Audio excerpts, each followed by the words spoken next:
राष्ट्रवादी परिवाराचा प्रमुख केला.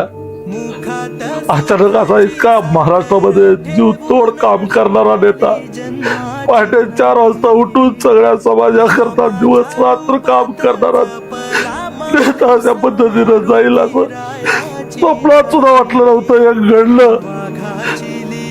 आज सगळ्या नुसता तो अजितदादाचा परिवार नव्हता, महाराष्ट्र त्याच्याकडे बघत होता. उद्या तर मुख्यमंत्री महाराष्ट्राचा म्हणून स्वप्न बघत होतो. अचानक आज अजितदादा आज ही धक्कादायक बातमी आली. अक्षरशः सगळं कोसळण्यासारखं झालंय. सगळं याच्यातून त्यांचा परिवार, राष्ट्रवादीचा उभ्या महाराष्ट्रातला परिवार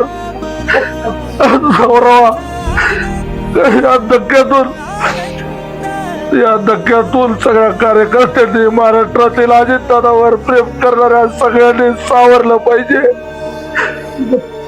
या माणसानं उभ्या महाराष्ट्रातील विकासाचा गाडा थांबतो का काय? अजितदादा, तुम्ही असं अचानक कसं काय केलं? एवढं पहाटे उठून तुम्ही सकाळी एवढं कशासाठी? याची एक्झिट होईल. या महाराष्ट्राचं नाही, देशाचं नुकसान झालं. इतकं चांगलं काम करणारा मेहनती माणूस या महाराष्ट्राला पुन्हा मिळले नाही. या महाराष्ट्रामध्ये पुन्हा असा नेता होणे नाही. माझा परिवार आणि माझ्या सगळ्या जिल्ह्याच्या वतीनं तुम्हाला श्रद्धांजली अर्पण करतो.